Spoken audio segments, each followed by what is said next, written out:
প্রিয় শিক্ষার্থীবৃন্দ, আশা করি আল্লাহর রহমতে তোমরা সবাই ভালো আছো। আজকে আমি তোমাদের কাজ, শক্তি, ক্ষমতা অধ্যায়ের গুরুত্বপূর্ণ আরেকটি লেকচার তোমাদের সামনে আমি উপস্থাপন করব। তো আজকে আমরা মূলত যে বিষয়গুলো নিয়ে আলোচনা করব সেটা হচ্ছে যে পরিবর্তনশীল বল কাকে বলে এবং পরিবর্তনশীল বল দ্বারা আমরা কিভাবে কাজ সম্পাদন করতে পারি, তার যে ম্যাথামেটিক্যাল যে ইকুয়েশন গুলো আছে সেইগুলো আমরা ডেরিভেশন আজকে করব। এবং সেই পরিবর্তনশীল বলের আমরা দু একটা অ্যাপ্লিকেশন দেখব। আচ্ছা, তো শুরুতে আমরা পরিবর্তনশীল বল কাকে বলে সেটা একটু আমাদের জানতে হবে। নাম থেকে আমরা বুঝতে পারছি যে যে বলের মান কি হবে, পরিবর্তন হবে, অর্থাৎ যে বলের মান অথবা দিক অথবা উভয়ই সময় অথবা স্থানের সাপেক্ষে পরিবর্তিত হয় সেই বলকে বলা হয় পরিবর্তনশীল বল। তাহলে পরিবর্তনশীল বলের ডেফিনেশনে আমি কি বলছি, পরিবর্তনশীল বলের ডেফিনেশন এটা খুবই ইম্পর্টেন্ট, 1 মার্কের জন্য এটা পরীক্ষা আসে কিন্তু। তাহলে তোমরা পরীক্ষায় যদি কখনো আসে যে পরিবর্তনশীল বল কাকে বলে, তাহলে এটার উত্তর হচ্ছে যে যে বলের মান অথবা দিক অথবা উভয়ই সময় অথবা সরণের সাপেক্ষে পরিবর্তিত হয় সেই বলকেই বলা হয় পরিবর্তনশীল বল। বলতো পরিবর্তনশীল বলের ডেফিনেশন বলতো, কে পারো? স্যার, যে বলের মান ও দিক অথবা উভয়ই পরিবর্তন হয় সেগুলোকে পরিবর্তনশীল বল বলে। মিসিং হয়ে গেল অনেকগুলো কথা, আমি কিন্তু এভাবে বলি নাই। যে সময়ের বলের সাপেক্ষে মান, স্যার। যে বলের মান অথবা দিক অথবা উভয়ই সময় অথবা সরণের সাপেক্ষে পরিবর্তিত হয় সেই বলকে বলা হয় পরিবর্তনশীল বল। কমপ্লিট সংজ্ঞা দিতে হবে, 1 মার্ক তো, তাই না? এই জন্য ভালো করে লিখতে হবে। তাহলে আমি পরিবর্তনশীল বলের ডেফিনেশন আমি আবারও বলছি যে যে বলের মান অথবা দিক অথবা উভয়ই, উভয় বলতে মান ও দিক দুইটাই বোঝানো হচ্ছে, একসাথে যদি দুইটাই পরিবর্তন হয় এবং সেটা কার সাপেক্ষে, সময় অথবা স্থান বা সরণ বা দূরত্বের সাপেক্ষে যদি পরিবর্তিত হয় সেই বলকে বলা হয় পরিবর্তনশীল বল। তো মুজাহিদুল ইসলাম বলো, পরিবর্তনশীল বল কাকে বলে? মুজাহিদুল ইসলাম।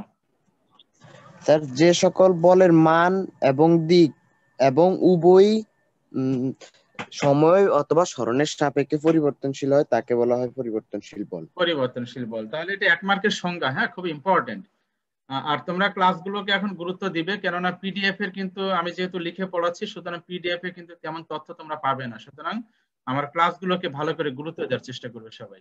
তাহলে পরিবর্তনশীল বলের ডেফিনেশন হচ্ছে যে, আমি আবারও বলছি, যে বলের মান অথবা দিক অথবা যে বলের মান অথবা দিক অথবা উভয়ই সময় অথবা স্থানের সাপেক্ষে বা সরণের সাপেক্ষে পরিবর্তিত হয় সেই বলকেই বলা হয় পরিবর্তনশীল বল।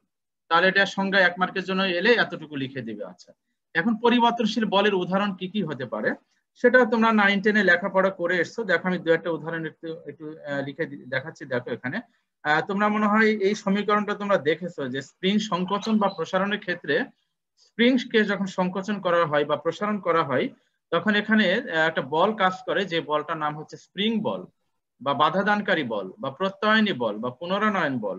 তো সেই বলটাকে আমরা এই সমীকরণটা দিয়ে প্রকাশ করি, এফ এস, মানে স্প্রিং বল ইন্ডিকেট করা হচ্ছে, that is equal two minus K x. এখানে কে হচ্ছে কনস্ট্যান্ট। তাহলে এখন বলো তো এক্স মানে কি? এক্স মানে হচ্ছে সরণ। তো স্প্রিং এর এক প্রান্তে যদি কোনো একটি ভর যুক্ত করা হয় তাহলে ওই কণাটার সরণই হচ্ছে তোমার এক্স। তো এখন বলো তো এক্স এর মান যদি পরিবর্তন হয় তাহলে বলটা কি হবে? বলো, স্প্রিং বলের মান কি একই থাকবে না পরিবর্তন হবে? পরিবর্তন হবে। তাহলে স্প্রিং বল একটা কি বল বলো, কনস্ট্যান্ট ফোর্স নাকি ভেরিয়েবল ফোর্স? স্যার, পরিবর্তনশীল বল। পরিবর্তনশীল বল। আচ্ছা, এবারে এটা বলো তো, এটা তোমরা দেখেছো কিনা, F equal to capital G m1 m2 divided D square বা আর স্কোয়ার, যে কোনো একটা নাম দিয়ে দাও, বা এক্স স্কোয়ার। তাহলে এখন বলো তো জি m1 m2 তো কনস্ট্যান্ট, তাহলে এখন যদি তুমি দূরত্ব পরিবর্তন করো তাহলে বলের মানটা কি হবে বলো? একই থাকবে না পরিবর্তন হবে।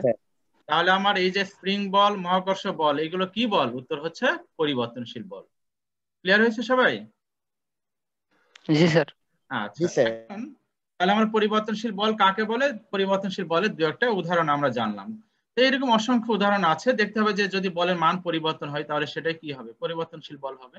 আর সেটা সময় সাপেক্ষেও হতে পারে, সরণের সাপেক্ষেও হতে পারে পরিবর্তনটা। আচ্ছা, এখন এই পরিবর্তনশীল বলের ক্ষেত্রে কিন্তু আমরা কাজের যে সমীকরণটা আমরা জানি, W equal to F S cos theta, এই সমীকরণটা কিন্তু আর অ্যাপ্লাই করা যাবে না। এই সমীকরণটা কখন অ্যাপ্লাই করা যায় বলো তো? কোন ফোর্সের ক্ষেত্রে এটা অ্যাপ্লাই করি আমরা? তার বল ধ্রুবক হলে। বল ধ্রুবক হলে আমরা এই সমীকরণটা অ্যাপ্লাই করি, কিন্তু বলের মান যদি পরিবর্তন হয় তাহলে কিন্তু আমরা আর এই সমীকরণটা অ্যাপ্লাই করতে পারবো না। সেই ক্ষেত্রে আমরা কিভাবে বলের মান যদি পরিবর্তন হয় তাহলে কিভাবে আমরা কাজের সমীকরণ বের করতে পারি, সেটাই এখন দ্বিতীয় টপিকটা নিয়ে এখন আমরা আলোচনা করব, যে পরিবর্তনশীল বল দ্বারা আমরা কিভাবে কাজ বের করতে পারি। তো সেটা বের করার জন্য দেখো আমি এখানে একটা চিত্র ড্রয়িং করছি। এই চিত্রটা একটু ভালো করে বুঝতে হবে। দেখো আমি এই চিত্র থেকে কয়েকটা প্রশ্ন করব তোমাদের। একটা লেখো চিত্র এটা। আচ্ছা, এটা হচ্ছে তোমার এক্স। এক্স মানে সরণ ইন্ডিকেট করলাম আমি এখানে, এক্স কে এক্স দ্বারা আমি কি ইন্ডিকেট করলাম, সরণ। এস দিয়েও লিখতে পারো, কোনো সমস্যা নাই। আর এখানে আমি এই ওয়াই অক্ষে আমরা এখানে বল ইন্ডিকেট করলাম, বল। আর এটা তো মূল বিন্দু শূন্য। তো ধরো আমরা এইরকম একটা লেখ তৈরি করলাম, ধর এইরকম একটা লেখ তৈরি করা হলো। বলতো এই লেখচিত্র থেকে আমি কি ব্যাখ্যা দিতে পারি বলতো? এক্স এর মান পরিবর্তন হলে বলের মান কি একই আছে না পরিবর্তন হচ্ছে? পরিবর্তন হচ্ছে স্যার। তাহলে এই লেখ থেকে আমরা কি জানতে পারি বলো, কি তথ্য জানতে পারি? কুইক রেসপন্স করো। এই লেখ থেকে আমরা কি তথ্য জানতে পারি? স্যার সরণ পরিবর্তন হলে বলও পরিবর্তন হয়। তাহলে এটা কি ইন্ডিকেট করছে এই লেখচিত্রটা? পরিবর্তনশীল বল ইন্ডিকেট করছে। পরিবর্তনশীল বল। হ্যাঁ, তাহলে এই লেখচিত্রটা পরিবর্তনশীল বল ইন্ডিকেট করছে। এবং পরিবর্তনশীল বলটা আমরা বলে দিতে পারি, তাই না, যে পরিবর্তনশীল বলটা কার ফাংশন বলো তো? এক্স এর ফাংশন না, যে সরণের সাপেক্ষে পরিবর্তিত হচ্ছে। তাহলে আমরা এফ অফ এক্স ম্যাথমেটিক্যাল আমরা এইভাবে লিখতে পারি যে এফ অফ এক্স, তার মানে এই বলটা এক্স এর সাপেক্ষে কি হচ্ছে, পরিবর্তন হচ্ছে। আচ্ছা, এখন দেখো কাজের সমীকরণ বের করার জন্য আমি এখন কি করছি একটু ভালো করে খেয়াল করো। এই জায়গা থেকে আমরা লম্ব টেনে দিলাম, এই পয়েন্টে এখানে লম্ব টেনে দিলাম। তো এখন আমরা এই পরিবর্তনশীল বল দ্বারা কাজ বের করার জন্য এখানে কিছু জিনিস কনসিডারেশন নিয়ে আসতে হবে তোমাকে। ধরো আমরা এখানে একটা রেখা টেনে দিলাম, তার পরবর্তী খুবই কাছাকাছি আরেকটা রেখা আমি টেনে দিলাম। বাস্তবে বোঝানোর জন্য আমি দূরে ড্রয়িং করতেছি, কিন্তু এগুলো আসলে খুব কাছাকাছি হবে। তো ধরো এটা আরেকটা রেখা টানা হলো। আচ্ছা, এটা একটু বাঁকা হয়ে গেল, আমি একটু মুছে দিচ্ছি। আচ্ছা, তো এখন এই জায়গায় আমরা আরেকটা রেখা টেনে দিলাম, ঠিক আছে। আচ্ছা, এই রেখার যে পুরুত্বটা, এই পুরুত্বটাকে আমরা নামকরণ করলাম ধরো ডেল এক্স। এইভাবে পরবর্তীতে আরেকটা আমরা স্লাইস তৈরি করছি, এটারও পুরুত্ব আমরা নামকরণ করছি ডেল এক্স। তার মানে আমরা সমপ্রস্থের পুরুত্বের অসংখ্য আমরা এখানে কি তৈরি করব, এরকম ডেল এক্স অংশে আমরা এই টোটাল জিনিসটাকে আমরা কি করব, ভাগ করব। এটার পুরুত্ব হচ্ছে তোমার ডেল এক্স। আচ্ছা, এইভাবে ডট ডট লাস্টে আমরা এন সংখ্যক আমরা কি করতে পারি, এখানে ডেল এক্স ক্ষুদ্রাতি ক্ষুদ্র এই স্লাইস তৈরি করতে পারি আমরা। এটা হচ্ছে তোমার ডেল এক্স, এন সংখ্যক স্লাইস তৈরি করলাম আমরা এখানে। আচ্ছা, এখন বলো তো এই পয়েন্টের নামকরণ করলাম আমি এ, এটা বি, এটা সি, এটা ডি, এইভাবে চলতে থাকবে। আচ্ছা বলো, আমি যখন এ থেকে বি তে যাব, এ থেকে বি তে গেলে আমার এখানে যে সরণটা হচ্ছে সেটা কত বলো তো? Del x. তাহলে এ থেকে বি তে যাওয়ার ফলে আমার যে সরণটা, সে সরণটা হচ্ছে আমার এখানে ডেল এক্স। আচ্ছা, এখন বলো তো এই ডেল এক্স সরণের জন্য বলের মান কি ধ্রুব আছে না পরিবর্তন হচ্ছে? চিত্র থেকে বলো। তার পরিবর্তন হচ্ছে স্যার। পরিবর্তন হচ্ছে, তার মানে কেননা এ বিন্দু সরণের জন্য তার বলের মান এই পয়েন্টে অবস্থান করবে, একদম পিক পয়েন্টে। আর বি বিন্দু সরণের জন্য বলের মানটা এই পয়েন্টে থাকবে, তাই না? তার মানে আমরা এখানে দেখতে পাচ্ছি যে বলের মানটা পরিবর্তন হচ্ছে। আচ্ছা, এখন তোমরা একটু নিজেরা বলো তো, তার মানে এই এ আর বি বিন্দুর যে পিক পয়েন্ট গুলো, অর্থাৎ এই পয়েন্ট এবং এই পয়েন্ট একই লেভেলে নাই, যার জন্য বলের মানটাকে আমরা ধ্রুব ধরতে পারবো না। কিন্তু যদি এই যে ডেল এক্স যে সরণটা আছে, এই ডেল এক্স সরণটাকে যদি তুমি আরো 20টা অংশে ভাগ করো সমান অংশে, তখন কি ঘটনা ঘটতে পারে একটু নিজেরা একটু চিন্তা করো তো। এই ডেল এক্স সরণটাকে আমি আরো 20টা অংশে ভাগ করবো, ক্ষুদ্রাতি ক্ষুদ্র আরো 20টা অংশে ভাগ করবো, তখন প্রত্যেকটা যে ভাগ, সেই ভাগের জন্য যে পিক পয়েন্ট গুলো, এই যে এই পিক আর এই পিক অবস্থান করবে বলো? একটু কাছাকাছি সমানই অবস্থান করবে। একটু কাছাকাছি মানে কি, এটা কি ইন্ডিকেট করবে বলো? তার মানে কি বলের মানটা কি প্রায় ধ্রুব হয়ে যাবে না? জি স্যার। বাকিরা রেসপন্স করো, আমি কি কথা বললাম এখানে একটু বোঝানোর চেষ্টা করো। আমি কি বলছি যে এই চিত্রে ডেল এক্স যে সরণটা আমি ইন্ডিকেট করেছি, সেটা তো আমি বোঝানোর জন্য অনেক দূরে ড্রয়িং করেছি, তাই না? কিন্তু বাস্তবে এগুলো কিন্তু খুব কাছাকাছি থাকবে। ধরো এই যে দুটো আঙ্গুল দেখানো হচ্ছে, এখন এই দুটো আঙ্গুলের মধ্যবর্তী যে গ্যাপ, সেটা হচ্ছে ডেল এক্স। তুমি যদি এটা বৃদ্ধি করো তাহলে কি এটা অনেক বড় হয়ে গেল। এটা যত বড় হয়ে যাবে ততই তোমার ওই পিক পয়েন্টটা অনেক দূরে অবস্থান করবে, মানে মানটা বেশি পরিবর্তন হবে। কিন্তু এটা যত কাছাকাছি আসবে ততই কিন্তু এই পিক পয়েন্টটা মানে মাথাটা একই লেভেলে চলে আসবে।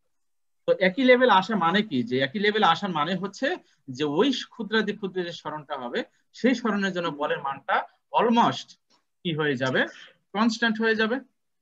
তাহলে আমরা এই যে ডেল এক্স যে সরণটা, এই সরণটাকে যদি আমি তো 20টা বলছি তাই না, এখানে যদি 1000টা ক্ষুদ্রাতি ক্ষুদ্র স্লাইস তৈরি করা হয় এই ডেল এক্স এর মাঝে, তখন কি হবে বলো, মোত্তাকিন বলো।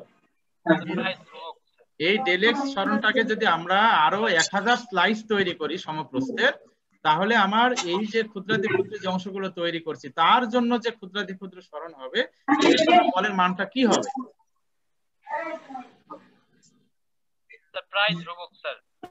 প্রায় ধ্রুব হবে। এক্ষেত্রে যেখানে কথা হচ্ছে মিউট করে দাও। আচ্ছা, তো এই ক্ষেত্রে আমরা ধরে নিচ্ছি যে বলের মানটা পরিবর্তন হবে কিন্তু দিকের কোনো পরিবর্তন হবে না। তাহলে এখন আমরা এ থেকে বি তে যে সরণটা ডেল এক্স তার জন্য একটা বল পাবো, হ্যাঁ এই বলটাকে আমরা নামকরণ করলাম ধরো F1। আচ্ছা, একইভাবে বি থেকে সি তে যে সরণ তার জন্য কি বলের মান আলাদা আর একটা বলের মান পাবো, ধরো এই বলের মানটাকে নামকরণ করলাম আমরা F2। পরে যে সি থেকে ডি এই ক্ষেত্রে আমরা বলের আর একটা মান পাবো F3। এইভাবে লাস্টে এন তম যে স্লাইসটা আছে তার জন্য বলের মানটা আমরা পেয়ে যাব Fn। তার মানে এই যে ক্ষুদ্রাতি ক্ষুদ্র যে সরণগুলো আমরা ধরে নিলাম ডেল এক্স, এই প্রত্যেকটা ডেল এক্স এর জন্য এই জায়গায় মাঝে যে বলটা পাবো এই বলের মানটা তেমন কি হবে, পরিবর্তন হবে। এই যে পরিবর্তিত যে বলের মান সেই মানগুলোকে আমরা আলাদা আলাদা নামকরণ করলাম F1 এইগুলো। একটু কথা বলার প্রয়োজন হলে মিউট করো, এত বলতে হয় তোমাদের। আচ্ছা, তাহলে এখন বলো তো কোন একটা বস্তু কণা যদি এ থেকে বি তে যায় তাহলে কৃত কাজ কত হবে? কে কথা বলছে? জাহিদুল ইসলাম।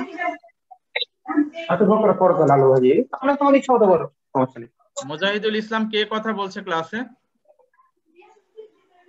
স্যার আমান, আমার নামে একজন স্যার। তো আমান কি স্টুপিড ছেলে নাকি, বুঝে না? বারবার বলছি যে মিউট করে কথা বলো। আমান কি ক্লাসে আছো? নহিন দেখেছে, নহিন গেছে তার একটু করে ফেলেছে। আমান কি ক্লাসে আছো?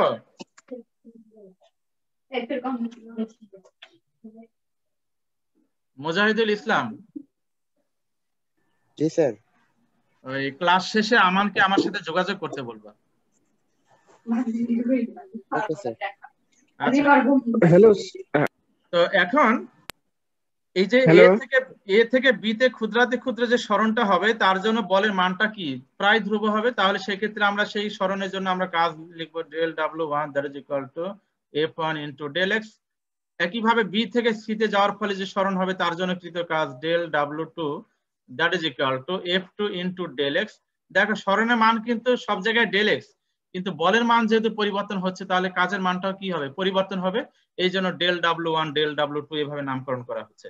একইভাবে 3 নাম্বার যে তোমার সরণটা হবে সি থেকে ডি তার জন্য কৃত কাজ del W3 that is equal to F3 into del x. এইভাবে লাস্টে এন সংখ্যক স্লাইসের জন্য কৃত কাজ হবে del WN that is equal to FN into del x. তাহলে দেখো আমরা এখানে সমস্ত যতগুলো স্লাইস তৈরি করব সমপ্রস্থের, প্রত্যেকটা সমপ্রস্থের স্লাইসের জন্য যে পরিমাণ কাজ হবে সেই কাজগুলো আমরা এখানে বের করলাম। আচ্ছা, এখন বলো তো টোটাল কাজ বের করার জন্য আমরা কি করব এখন বলো, এই সমস্ত কাজকে আমরা কি করব? স্যার ইন্টিগ্রেট করব। তাহলে না, ইন্টিগ্রেট পরে। তাহলে মোট কৃত কাজ ডেল W ইকুয়াল টু, ইন্টিগ্রেশনটা পরে আসবে, এখনো ইন্টিগ্রেশনের জায়গায় যায় নাই, del W1 plus del W2 plus সবগুলো আমরা কি করব, যোগ করব, প্লাস ডেল WN। ঠিক আছে? আচ্ছা, এবারে এই মানগুলো এখানে অ্যাপ্লাই করো। ডেল W1 মানে এই যে উপরে যে মানগুলো আছে এগুলো প্রয়োগ করো। তাহলে এগুলো প্রয়োগ করলে কত হবে তোমার F1 ডেল এক্স, ডেল এক্সটা কমনও নিতে পারো, আমি কমন নিচ্ছি না, F2 ডেল এক্স প্লাস এইভাবে চলতে থাকবে ডট ডট প্লাস Fn, এটা হবে তোমার ডেল এক্স। আচ্ছা, এখন বলো তো এইটাকে আমরা পরিসংখ্যানের ভাষায় এই লাইনটা লিখতে পারি কিনা বলো, summation i equal to 1 to n, এই জায়গায় আমরা লিখতে পারি Fi ডেল এক্স। দেখো এই লাইনটা লেখা যায় কিনা একটু আমাকে বলো। জি স্যার। জি স্যার। জি স্যার। এই লাইন আর এই লাইনের মাঝে কি কোনো পার্থক্য আছে? জি না স্যার। না স্যার, নাই স্যার। তাহলে যে পারো সে বলো, এই যে প্রথম যে লাইনটা এই লাইনটা কি ল্যাঙ্গুয়েজ ইন্ডিকেট করে? এটা কার ল্যাঙ্গুয়েজ বলো? এই সমীকরণটা কার ল্যাঙ্গুয়েজ? ম্যাথমেটিক্যাল ল্যাঙ্গুয়েজও আছে তাই না? তাহলে এটা কোন ল্যাঙ্গুয়েজ? এটা কি ক্যালকুলাস নাকি পরিসংখ্যান ইন্টিগ্রেশন নাকি ম্যাথমেটিক্যাল ল্যাঙ্গুয়েজ? ক্যালকুলাস। কেউই পারো নাই। এই লাইনটা স্যার, হচ্ছে পরিসংখ্যান স্যার। এই লাইনটা হচ্ছে তোমার mathematical language. This is the mathematical language. দ্বিতীয় যে লাইনটা এখানে লেখা হয়েছে এটা হচ্ছে এটা স্ট্যাটিস্টিক্যাল পরিসংখ্যান। এটা হচ্ছে স্ট্যাটিস্টিক্যাল ল্যাঙ্গুয়েজ। ঠিক আছে? আচ্ছা, কিন্তু আমরা এখানে যে সমীকরণটা বের করলাম, কৃত কাজের যে সমীকরণটা আমরা এখানে বের করলাম, এই সমীকরণের মাঝে কিন্তু একটু ত্রুটি আছে। তোমরা কি খেয়াল করেছো? ত্রুটিটা বলতে আমি বোঝাতে চাচ্ছি, এই যে ডেল এক্স যে সরণটা, এই ডেল এক্স সরণের জন্য তো বলের মান এক্স্যাক্টলি ধ্রুব না, তাই না? প্রায় ধ্রুব ধরা হয়েছে। এক্স্যাক্টলি ধ্রুব আর প্রায় ধ্রুব এর মাঝে তো একটা পার্থক্য আছে, তাই না? তো সেই ক্ষেত্রে আমরা যদি এখানে একটা কন্ডিশন অ্যাপ্লাই করি, বলো তো এটা কি হতে পারে? যদি ডেল এক্স টেন্ডস টু 0 হয়, এই কন্ডিশনটা তোমাকে কি ইনফরমেশন দিচ্ছে বলো? If del x tends to 0, sir 0 sir পুরোটা। তার মানে স্যার শূন্যর সরণটা কাছাকাছি বা ক্যালকুলাসের সরণ ক্ষুদ্রাতি ক্ষুদ্রাতি। তাহলে সেক্ষেত্রে বলের মানটা কি প্রায় ধ্রুব হবে না এক্স্যাক্টলি ধ্রুব হয়ে যাবে? স্যার প্রায় ধ্রুব হবে। প্রায় ধ্রুব তো এই সমীকরণে আছে, ছেলে এই সমীকরণে আছে প্রায় ধ্রুব। এখন আমি যখন এই কন্ডিশনটা অ্যাপ্লাই করব তখন কি হয়ে যাবে? স্যার ক্ষুদ্রাতি ক্ষুদ্রাতির জন্য বল ধ্রুব, তখন বল ধ্রুব হয়ে যাবে। তখন কারণ ডেল এক্স টেন্ডস টু 0 মানে বুঝো তো, এগুলো তো ব্যাখ্যা করা হয়েছে আগে ক্যালকুলাস। তার মানে এতই ক্ষুদ্র পরিবর্তন যে মানটা প্রায় 0-র কাছাকাছি। তার মানে আসলে পরিবর্তন হয় নাই বললেই চলে। তো হয় নাই বললে চলে মানে কি? বলের মানটা এখানে এই সমীকরণে যে আমরা প্রায় ধ্রুব ধরে নিয়েছিলাম, এই কন্ডিশন অ্যাপ্লাই করলে, অর্থাৎ এই সমীকরণ ব্যবহার করে কাজ বের করলে যে ত্রুটি থাকবে, এই কন্ডিশন অ্যাপ্লাই করে কাজ বের করলে ত্রুটির মানটা অনেক অনেক কমে যাবে। তার মানে আমরা এই কন্ডিশনের ক্ষেত্রে বলের মানটা ধ্রুব হয়ে যাবে। তো সেই কন্ডিশনটা যদি আমরা এখানে অ্যাপ্লাই করি, আচ্ছা এখন বলো তো এই কন্ডিশনটাকে কি কন্ডিশন বলা হয় বলো? এই যে ডেল এক্স টেন্ডস টু 0, এই কন্ডিশনটার নাম কি? Limit 0। Limiting condition. Very good. তাহলে W equal to limit del x tends to 0 summation, উপরের লাইনটা আমরা লিখতেছি I equal to 1 to n, এই জায়গায় আমরা লিখবো fi ডেল এক্স। আচ্ছা, দ্যাট ইজ ইকুয়াল টু, বলো তো তুমি যখন এই কন্ডিশনটা অ্যাপ্লাই করলা তখন এইটা কি যে কোনো পরিবর্তন থাকবে না ক্ষুদ্রাতি ক্ষুদ্র পরিবর্তন হয়ে যাবে? ক্ষুদ্রাতি ক্ষুদ্র ক্ষুদ্রাতি ক্ষুদ্র পরিবর্তন হবে। আচ্ছা এখন বলো তো এখানে এই পরিবর্তনের ক্ষেত্রে এখন এই ক্ষুদ্রাতি ক্ষুদ্র পরিবর্তন কে আলোচনা করে? উত্তর হচ্ছে ক্যালকুলাস। এখন ক্যালকুলাসের কোন শাখাটা এখানে আসবে? ডিফারেন্সিয়েশন না ইন্টিগ্রেশন? Integration sir. ইন্টিগ্রেশন। কেন ইন্টিগ্রেশন কেন আসবে? এটা তো ক্ষুদ্র ক্ষুদ্র বা ক্ষুদ্র সবগুলোকে এখন ইন্টিগ্রেট করে আমরা ফুল বলটাকে বের করব। কেউই বলতে পারলা না। ইন্টিগ্রেশন করবো এই জন্যই যে এই জায়গায় কি চিহ্ন দেখতে পাচ্ছ চোখ দিয়ে? চোখেও কি দেখো না তোমরা? এটা কি দেখতে পাচ্ছ? এটা সামেশন চিহ্ন স্যার। সামেশন মানে কি? স্যার সমষ্টি স্যার। যোগ করা হচ্ছে, অনেকগুলো জিনিস যোগ করতেছে। তো ডিফারেন্সিয়েশনের মাধ্যমে কি যোগ করা হয় নাকি ইন্টিগ্রেশনের মাধ্যমে যোগ করা হয়? না স্যার, ইন্টিগ্রেশনের মাধ্যমে যোগ করা হয়েছে। এই জন্য এটা ইন্টিগ্রাল ক্যালকুলাস আসবে। তার মানে ইন্টিগ্রাল চিহ্নটা এখন দিতে হবে। এই যে ইন্টিগ্রাল চিহ্নটা কেন এলো তার ব্যাখ্যা এখন দেওয়া হলো। আচ্ছা এখন এই সামেশনের পরিবর্তে ইন্টিগ্রেশন চলে এসেছে কিন্তু। আর এই লিমিটিং কন্ডিশনের কারণে তোমার এই যে fi, যেটা এই fi এর পরিবর্তে আমরা এখানে কি লিখবো? শুধু f লিখবো, বা এখানে f অফ x ও লিখতে পারো, কোনো সমস্যা নাই, যেহেতু বলটা সরণের ফাংশন। তাহলে fi এর পরিবর্তে আমরা f অফ x লিখলাম, শুধু f ও লিখতে পারো, কোনো সমস্যা নাই। আর এই ডেল x এর পরিবর্তে কি লিখবে? এই ডেল x এর পরিবর্তে আমাদের এখানে লিখতে হবে dx। দেখো এটা ক্লিয়ার হয়েছে কিনা বলো? জি স্যার, ক্লিয়ার। Sir clear. আচ্ছা এবারে ইন্টিগ্রেশনের লিমিটটা দিতে হবে। লিমিটটা আমরা কিভাবে বের করব? লিমিটটা হচ্ছে আমার a তে যে সরণটা থাকবে সেটা হচ্ছে x ইনিশিয়াল, আর এই জায়গায় যে সরণটা হবে যে পর্যন্ত তোমার লাস্ট শেষ হবে সেটা হচ্ছে x ফাইনাল। তার মানে আমার এখানে লিমিটটা হবে, লোয়ার লিমিটটা হবে তোমার এখানে xi, আর আপার লিমিটটা হবে তোমার xf। এই যে সমীকরণটা আমরা বের করলাম, এই যে ফাইনালি যে সমীকরণটা আমরা পেলাম, এই সমীকরণ ব্যবহার করে আমরা কাজ বের করতে পারি কোন বলের ক্ষেত্রে? উত্তর হচ্ছে পরিবর্তনশীল বলের ক্ষেত্রে। So this is the equation for variable force to find out the work done by applied force. or external force. তাহলে এই সমীকরণ ব্যবহার করে আমরা কৃত কাজ বের করতে পারি কার ক্ষেত্রে? পরিবর্তনশীল বলের ক্ষেত্রে। তাহলে পরিবর্তনশীল বলের ক্ষেত্রে কাজ বের করার জন্য কি করে বের করতে হবে বলো? ইন্টিগ্রেশন করে বের করতে হবে। আর ধ্রুব বলের ক্ষেত্রে কিন্তু কাজ ইন্টিগ্রেশন করে বের করতে হয় না, সরাসরি W = Fs cos θ ওই সমীকরণ দিয়ে বের করা যায়। So this is the basic difference between constant force and variable force to find out the work done. Clear হয়েছে সবাই? তাহলে আমরা পরিবর্তনশীল বলের ক্ষেত্রে কাজ বের করার জন্য আমরা এই সমীকরণটা ইউজ করব। তো এই সমীকরণ দিয়ে কাজ বের করার জন্য আমার কি কি জানতে হবে বলো?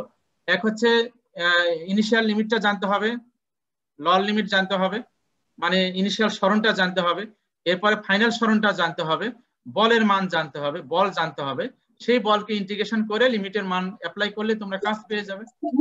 ক্লিয়ার হয়েছে সবাই? শুনতে পাচ্ছ? আচ্ছা, তো এখন আমরা এই সমীকরণ ব্যবহার করে আমরা এই সমীকরণের দুই একটা প্রয়োগ দেখব। প্রথমে যে প্রয়োগটা আমি আজকে দেখাবো সেটা হচ্ছে তোমার মহাকর্ষ বল দ্বারা আমরা কাজ বের করতে চাচ্ছি। এক নম্বর প্রয়োগ হচ্ছে মহাকর্ষ বল, কেননা মহাকর্ষ বল হচ্ছে এক ধরনের পরিবর্তনশীল বল, তাই না? যেটা আজকে শুরুতে বোঝানো বলা হয়েছে মহাকর্ষ বল। তো মহাকর্ষ বল কার ক্ষেত্রে কাজ করে? আমানের ওখানে কথা হচ্ছে, আমান নিজেকে মিউট করো। তোমাদের এই যে ছেলেটা এত বেয়াদব কেন? আচ্ছা, তো মহাকর্ষ বল দ্বারা আমরা কাজ কিভাবে বের করতে পারি সেগুলো একটু ভালো করে দেখার চেষ্টা করি। তাহলে আমাদের সমীকরণটা কি আসছে বলো? সমীকরণটা হচ্ছে W = ইন্টিগ্রেশন x ইনিশিয়াল, এটা হচ্ছে x। স্যার মাইক একা একাই অন হয়ে যাচ্ছে। একা একাই অন হয়ে যায়? এটা কি কি মানে কাকে কি শিখাইতেছে আমি বুঝলাম না। না স্যার, প্রথমবার আমার একটু মিস্টেক হয়েছিল, প্রথমবার আমি টয়লেটে চলে গেছিলাম স্যার, কিন্তু বাট নেক্সট টাইম এবার যেটা হলো এটা স্যার একা একাই অন হয়ে গেছে। তোমার গার্জিয়ানকে কথা বলতে নিষেধ করো। তোমার গার্জিয়ান কি বোঝে না যে তুমি ক্লাসে আছো? স্যার আমি একটু বেড়াতে আসছি স্যার, এইদিকে দিয়ে ছোট ছেলে পেলে একটু সমস্যা করছে। নিজেকে মিউট করো। আচ্ছা, তো এখন এই মহাকর্ষ বল দ্বারা কাজ আমরা কিভাবে বের করতে পারি? তাহলে এই সমীকরণ আমাদের হচ্ছে পরিবর্তনশীল বলের ক্ষেত্রে কৃত কাজ বের করার ফর্মুলা। তো ধরো আমরা এখানে ধরো এটা একটা পৃথিবী, হ্যাঁ পৃথিবী, এটা এই যে এটা হচ্ছে গোল যে জিনিসটা আমি ইন্ডিকেট করলাম, এটা পৃথিবীর টোটাল ভর হচ্ছে এই পয়েন্টে অবস্থিত আছে, টোটাল ভর হচ্ছে ক্যাপিটাল M। আচ্ছা, এখন তো বলো পৃথিবী থেকে ধরো এই দূরত্বে এখানে একটা বস্তু আছে, ধরো এই বস্তুটার ভর হচ্ছে ছোট হাতের m, ঠিক আছে? ধরো এই বিন্দুটার নামকরণ করলাম আমরা A। আচ্ছা, বলো তো A থেকে এই বস্তুটার ক্ষুদ্রাতি ক্ষুদ্র সরণ ঘটিয়ে আমরা B তে নিয়ে গেলাম। আচ্ছা, বলো তো A থেকে B তে কে নিয়ে যাবে বলো? তো তার আগে বলো আমরা এখানে পৃথিবীর সেন্টারটাকে নামকরণ করলাম O, পৃথিবীর টোটাল ভর হচ্ছে ক্যাপিটাল M, আর পৃথিবীর সেন্টার হতে x দূরত্বে এখানে একটা বস্তু নেওয়া হয়েছে যেটা হচ্ছে যার ভর হচ্ছে ছোট হাতের m। তাহলে বলো তো এই পৃথিবীর সাথে এই বস্তুটার মধ্যে কি একটা বল কাজ করবে? তো সেই বলটার নাম কি বলো? মহাকর্ষ বল। তাহলে মহাকর্ষ বল আমরা কোন সূত্র দিয়ে বের করি? নিউটনের সূত্র দিয়ে। F = capital G capital M small m divided দূরত্ব স্কয়ার। দূরত্ব কত ধরেছি আমরা এখানে বলো? Sir x। তুমি আরো দিতে পারো, কোনো সমস্যা নাই। তাহলে আমরা এখানে x ধরেছি, তার জন্য আমি এখানে x² লিখলাম। আচ্ছা, এখন বলো তো এই যে বস্তুটাকে যে তুমি A থেকে B তে সরণ ঘটাবা, এখানে ক্ষুদ্রাতি ক্ষুদ্র সরণ ঘটানো হচ্ছে, দ্যাট ইজ dx। তাহলে এই ক্ষুদ্রাতি ক্ষুদ্র সরণ ঘটিয়ে বস্তুটাকে A থেকে B তে কে নিয়ে যাবে? মহাকর্ষ বল নিজে নিয়ে যাবে নাকি প্রযুক্ত বল নিয়ে যাবে? অর্থাৎ পৃথিবী থেকে কোনো বস্তুকে যে আমরা উপরের দিকে উৎক্ষেপণ করি, এই যে মহাকাশ গবেষণার ক্ষেত্রে যে স্যাটেলাইট গুলো উপরের দিকে উৎক্ষেপণ করা হচ্ছে, বা তুমি নিজে যে কোনো বস্তুকে উপরের দিকে ছুড়ে দিচ্ছ, এই যে বস্তুটাকে যে উপরের দিকে তুমি ছুড়ে দিলে, এটা কে দিয়েছে? স্যাটেলাইট গুলো কে উপরের দিকে উৎক্ষেপণ করছে? তাহলে বাহ্যিক বল, মানুষ কর্তৃক প্রযুক্ত বল। তার মানে কি এটা এজেন্ট তথা বাহ্যিক বল। তার মানে আমি এই বস্তুটাকে A থেকে B তে ক্ষুদ্রাতি ক্ষুদ্র সরণ ঘটিয়ে যে B তে নিয়ে যাচ্ছি, এটা কে নিয়ে যাচ্ছে? বাহ্যিক বল নিয়ে যাচ্ছে। তো বলো তো বাহ্যিক বলের ডিরেকশন কোন দিকে বল? তাহলে বলো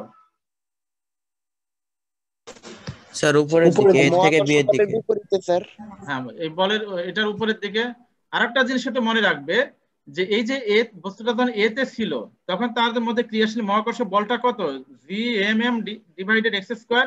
এখন তুমি ক্ষুদ্রাতি ক্ষুদ্র সরণ ঘটানোর কারণে বলের মানটা ধ্রুবই থাকবে। ঠিক আছে, এখন তুমি কি পরিমাণ বল প্রয়োগ করে তুমি এ থেকে বি তে নিয়ে যাবো? উত্তর হচ্ছে এই যে মহাকর্ষ বল যেটা তৈরি হয়েছে, এই মহাকর্ষ বলের সমান বল তোমাকে প্রয়োগ করতে হবে। সমান বল প্রয়োগ করে কিন্তু তুমি এই বস্তুটাকে এ থেকে কোথায় নিয়ে যেতে পারবে? বি তে নিয়ে যেতে পারবে। মহাকর্ষ বলের সমান। কিন্তু এখানে একটা কথা আছে, কথাটা হলো মিনিমাম মহাকর্ষ বলের এই সমান পরিমাণ বল প্রয়োগ করে তুমি এ থেকে কোথায় নিয়ে যেতে পারবে? বি তে। আর ওর চেয়ে বেশি প্রয়োগ করলে কি হবে বলো তো? ওর চেয়ে বেশি প্রয়োগ করলে তো আপনা আপনি যাবে, এমনিতেও যাবে। ক্লিয়ার হয়েছে সবাই? জি স্যার। জি স্যার, ক্লিয়ার। তাহলে মিনিমাম কি পরিমাণ বল প্রয়োগ করে আমরা সেটাকে এ থেকে বি তে নিয়ে যাচ্ছি বলো? স্যার মহাকর্ষ বল স্যার। এই মহাকর্ষ বলের সমান মানের বল, এভাবে বলবা। মহাকর্ষ জি বলের স্যার। সমান মানের বল প্রয়োগ করে আমরা সেটাকে কোথায় নিয়ে যাচ্ছি? এ থেকে বি তে নিয়ে যাচ্ছি। ক্লিয়ার হয়েছে সবাই? তাহলে এখন বলো সেই প্রযুক্ত বলের ডিরেকশন, তার মানে উপরের দিকে সরণও হচ্ছে কোন দিকে বলো? ডিএক্স সরণটা কোন দিকে হয়েছে? স্যার উপরের দিকে স্যার। উপরের দিকে স্যার। তাহলে এই ক্ষেত্রে কি কাজ হবে? ধনাত্মক কাজ হবে না ঋণাত্মক কাজ হবে? প্রযুক্ত বল দ্বারা যে কাজ, ধনাত্মক কাজ। ধনাত্মক কাজ হবে, যেহেতু প্রযুক্ত বলের ডিরেকশন উপরের দিকে, সরণের ডিরেকশন উপরের দিকে, সুতরাং এখানে প্রযুক্ত বল দ্বারা কাজ হবে ধনাত্মক। তার মানে আমরা এখানে দুইটা কাজ পাবো, একটা হচ্ছে এক্সটার্নাল ফোর্স দ্বারা কৃত কাজ। তার মানে আমি এখানে WEXT লিখতেছি। EXT মানে কি ইন্ডিকেট করছে আমি একটু বলো তো, তোমরা একটু নিজেরা বলো। XI আর এটা হচ্ছে XF। স্যার এক্সটার্নাল কাজ স্যার। বলো তোমরা একটু বলো কি ইন্ডিকেট করতে চাচ্ছি? বাহ্যিক বল স্যার। বাহ্যিক। বাহ্যিক কি? এটা কি শুধু একটা ওয়ার্ড বলে বসে আছে? বাহ্যিক কোনো কথা হলো? এক্সটার্নাল কাজ, বাহ্যিক কাজ স্যার। কেউ বলতে পারো না বাহ্যিক বল দ্বারা কৃত কাজ? একটা স্টুডেন্ট উত্তর দিতে পারো না। AWEXT দ্বারা বোঝানো হচ্ছে বাহ্যিক বল দ্বারা কৃত কাজ বা বাহিরের এজেন্ট কর্তৃক কৃত কাজ। ঠিক আছে? জি স্যার। না বুঝলে আর কিছু করার নাই। জি স্যার। আচ্ছা, তাহলে এখন সেই ক্ষেত্রে কৃত কাজ আমরা এই সমীকরণ দিয়ে এই সমীকরণ ব্যবহার করা হলো। দেখো f of x এর পরিবর্তে কি লেখা হয়েছে? সেই বলটা কি পরিমাণ বল প্রযুক্ত হচ্ছে সেই বলটা লেখা হয়েছে এখানে, আর যে সরণটা হয়েছে সেই সরণটা লিখবে এখানে। আর ইনিশিয়াল লিমিটটা হচ্ছে তোমার xi থাকবে, আর ফাইনাল লিমিটটা হচ্ছে তোমার xf থাকবে।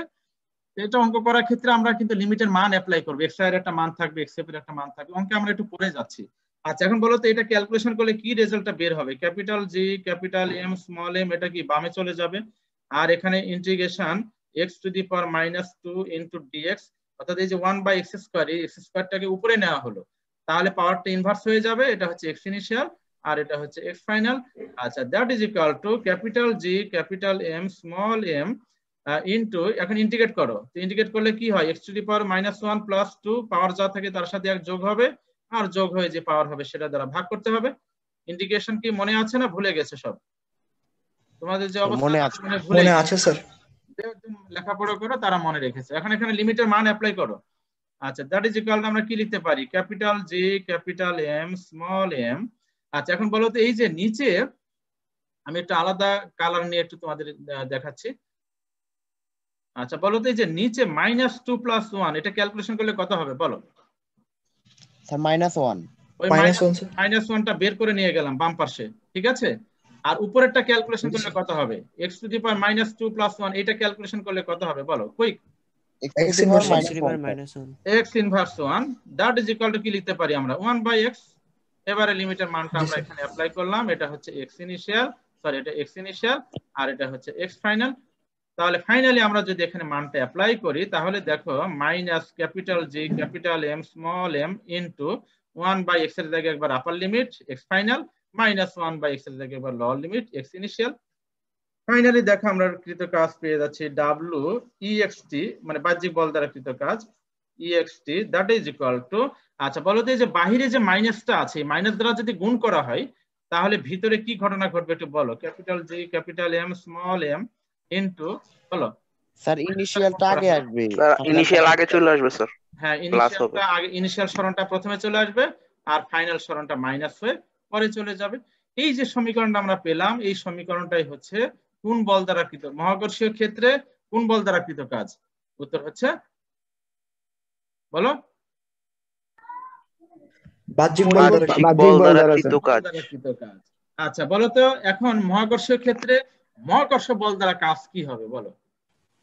মহাকর্ষীয় ক্ষেত্রে মহাকর্ষ বল দ্বারা ঋণাত্মক কাজ হবে স্যার, ঋণাত্মক কাজ হবে। কেন ঋণাত্মক কাজ হবে বলতো? কেননা মহাকর্ষ বলটা কিন্তু এই বস্তুটাকে পৃথিবী তার দিকে টানবে, তার মানে মহাকর্ষ বলটার ডিরেকশন কিন্তু নিচের দিকে, কিন্তু তুমি ডিএক্স সরণটা ঘটাচ্ছ কিন্তু উপরের দিকে। তার মানে সেক্ষেত্রে মহাকর্ষীয় ক্ষেত্রে মহাকর্ষ বল দ্বারা কাজ হবে, কিন্তু প্রযুক্ত বল দ্বারা কাজ যেটা হবে ওই মানেরই কাজ হবে, কিন্তু মহাকর্ষ বল দ্বারা কাজ হবে তোমার ঋণাত্মক কাজ হবে। কেন ঋণাত্মক কাজ হবে? কেননা এখানে ডিএক্স সরণটা হচ্ছে তোমার উপরের দিকে upward, but the direction of gravitational force is inward, downward. So the angle between the displacement and the force is 180 degree. So that's why work done is negative. তার মানে মহাকর্ষীয় ক্ষেত্রে মহাকর্ষ বল দ্বারা কাজ হবে প্রযুক্ত বল দ্বারা কাজের সমান বাট বিপরীত। ঠিক আছে, তাহলে আমরা এখানে কি লিখতে ছিল স্যার? হ্যাঁ বলো। স্যার এই যে এখানে বিপরীতে যদি কাজ করে মহাকর্ষ বলটা, তাহলে স্যার উপরের দিকে একটা সরণ হয় ডিএক্স স্যার। তাহলে স্যার ওই সরণটা স্যার কোন বলের কারণে হয় স্যার? উপরের দিকে তো একটা বলের কারণেই তো স্যার সরণটা হয় স্যার। হ্যাঁ, মহাকর্ষ বলের কারণে, মহাকর্ষ বলের সমান বল প্রয়োগ করছে উপরের দিকে।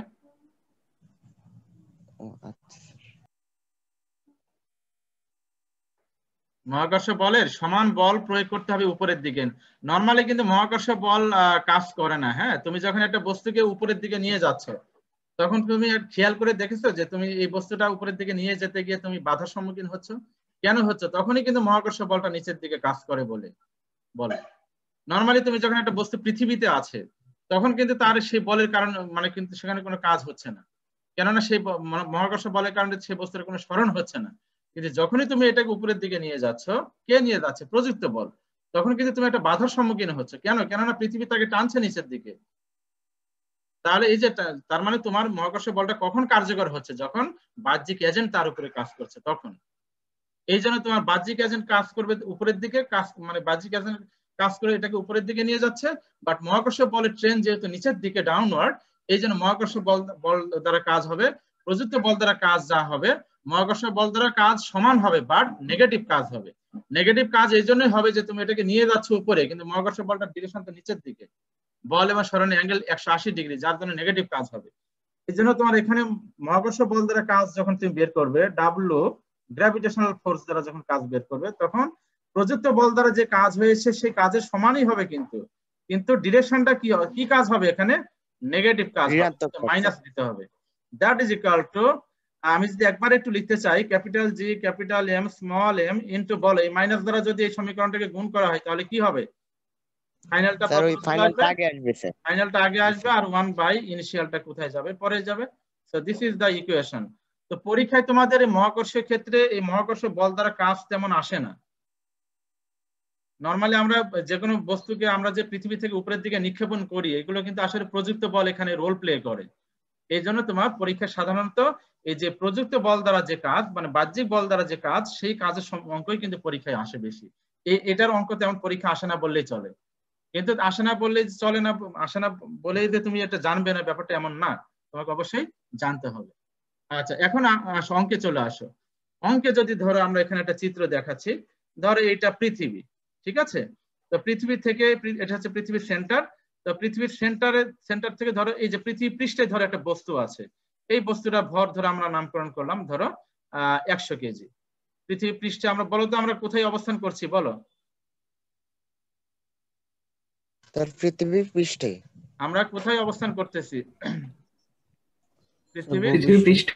পৃথিবীর পৃষ্ঠে। তাহলে এটা ও, এটা এ। আচ্ছা, এখন এই পৃথিবীর যে ভর সেটা হচ্ছে ক্যাপিটাল এম, ঠিক আছে? আচ্ছা, এখন এই বস্তুটাকে তুমি এই এ থেকে ধরো অনেক দূরে নিয়ে যাবে। আচ্ছা, অনেক দূরে না নিয়ে ধরো আমি এই জায়গাটা নিয়ে এলাম, ধরো এটা হচ্ছে বি, ঠিক আছে? তো এ থেকে বি এর যে দূরত্ব সেটা ধরো 2r, ঠিক আছে? আচ্ছা, এখন বলো তো এই চিত্র থেকে এখন বলো তোমার বস্তুটার ইনিশিয়াল সরণ কত? কুইক রেসপন্স করো।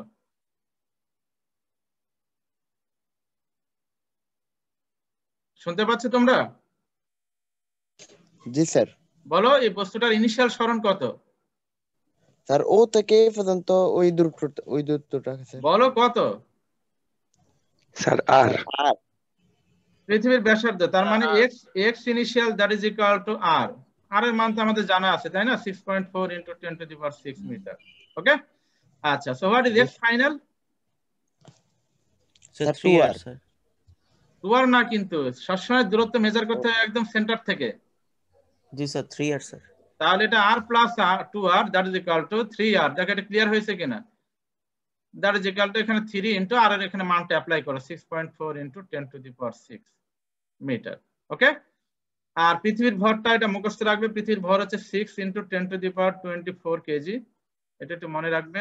আর পৃথিবীর ব্যাসার্ধ তো আমরা এখানে জানি, আর বস্তুটার ভর কত বলা আছে, 100 কেজি, তাই না? আর গ্র্যাভিটেশনাল কনস্ট্যান্টের মান তো আমরা জানি, g = 6.673 × 10⁻11। দেখো এই জিনিসগুলো ক্লিয়ার হয়ে বুঝতে পেরেছে কিনা এখন বলো, ক্লিয়ার হয়েছে কিনা? বাকিটা এখন ক্যালকুলেট। এখন এই মানগুলো কোথায় বসাবে বলো? এই মানগুলো এই যে এই সমীকরণটাতে অ্যাপ্লাই করবে। এই সমীকরণটাতে অ্যাপ্লাই করলে তুমি প্রযুক্ত বল দ্বারা কাজ পেয়ে যাবে। ঠিক আছে? জি স্যার। আচ্ছা, এখন বলো তো এই 100 কেজি ভরের বস্তুকে পৃথিবীর পৃষ্ঠ থেকে অসীমে নিয়ে যাব, অসীম মানে কি বোঝানো হচ্ছে বলো? ইনফিনিটি। ফাইনালটা হবে হইতাছে ইনফিনিটি। তাহলে এই যে ফাইনালটা x ফাইনাল, এটার পরিবর্তে কি চলে আসবে, ইনফিনিটি চলে আসবে, আর x ইনিশিয়াল এটাই থাকবে। তাহলে পৃথিবী পৃষ্ঠ থেকে 100 কেজি ভরে বস্তুকে অসীমে নিয়ে যেতে কাজ কত হবে সেটা বের করবে। আর আরেকটা যে অঙ্ক এখানে করানো হলো যে পৃথিবী পৃষ্ঠ হতে 100 কেজি ভরে একটি বস্তুকে পৃথিবীর ব্যাসার্ধের দ্বিগুণ দূরত্বে নিয়ে যেতে, পৃথিবী পৃষ্ঠ হতে পৃথিবীর ব্যাসার্ধের দ্বিগুণ দূরত্বে নিয়ে যেতে কৃত কাজ কত হবে সেটা তোমরা বাসায় ক্যালকুলেশন করে নিবে। তো আজকের সময় শেষ হয়ে গেছে, এইটুকুই থাক। তাহলে আজকে আমরা যে টপিকগুলো নিয়ে আমরা আলোচনা করলাম, যে পরিবর্তনশীল বল কাকে বলে, পরিবর্তনশীল বলের উদাহরণ, পরিবর্তনশীল বল দ্বারা আমরা কাজের সমীকরণ কিভাবে বের করতে পারি, তার যে ম্যাথমেটিক্যাল ইকুয়েশন, এবং পরিবর্তনশীল বলের একটা এক্সাম্পল আমরা দেখলাম যে মহাকর্ষ বল দ্বারা আমরা কিভাবে কাজ বের করতে পারি, মহাকর্ষের ক্ষেত্রে প্রযুক্ত বল দ্বারা এবং মহাকর্ষ বল দ্বারা, এবং তার দুই একটা ম্যাথমেটিক্যাল প্রবলেম আমরা দেখলাম। এখন কোনো প্রশ্ন আছে তোমাদের? স্যার 1/∞ b = 0 না স্যার? হ্যাঁ, সামথিং ভাগ ইনফিনিটি ইকুয়াল টু 0।